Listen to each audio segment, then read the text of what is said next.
ఓం సాయిరామ్. జై శ్రీరామ్. శ్రీ షిరిడీ బాబా వారు అందరివాడు. శ్రీ సాయికి పేద ధనిక భేదాలు లేవు. భక్తులిచ్చిన కానుకల చెంతనే భిక్షపాత్ర ఉండేది. కాలు కదపనవసరం లేకుండానే కడుపు నింపగల భక్తులు చుట్టూ ఉన్నా బాబా రోజు మధ్యాహ్నం వేళకు 12 గంటల వేళకు భిక్షకు బయలుదేరేవారు. తను కొద్దిగా తిని మిగతాది కుక్కలకు పక్షులకు వేసేవారు. ఇంకా మిగిలితే అన్నార్తులకు పంచేవారు. చిరిగిన కఫనియే బాబాకు చీనాంబరం, తల చుట్టూ ఉన్న రుమాలే బాబాకు రత్న కిరీటం, శిథిలమైన ఆ మసీదు బాబాకు రాజసౌధం. బీదలను చూసిన కంటితోనే సంపన్నులను చూశారు.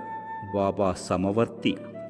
కోటీశ్వరుడైన బాపూసాహెబ్ బూటి ప్రస్తుత సాయి సమాధి మందిర నిర్మాణకర్తతో సమానంగానే కడు బీదవాడైన మహల్సాపతిని సమాదరించారు.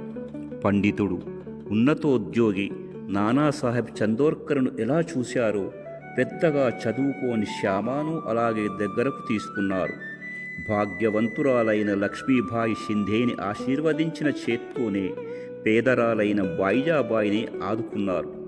తను షిరిడీకి వచ్చిన మొదట్లో యోగిగా గుర్తించి వెతికి పట్టుకొని మరీ అన్నం తినిపించిన బాయిజాబాయి రుణం తీర్చుకునేందుకు ఆమె కుమారుడైన తాత్యాకు ప్రాణాలు అర్పించారు.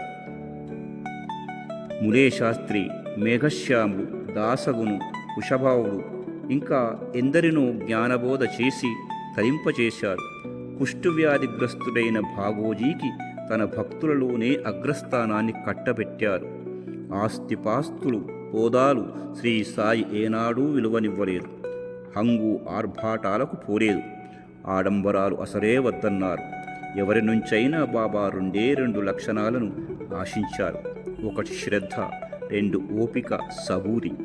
శ్రీ సాయిని శ్రద్ధగా సేవించి ఓపికగా నిరీక్షిస్తే బాబా అనుగ్రహం సిద్ధిస్తుంది. ఓం సాయిరామ్. జై శ్రీరామ్.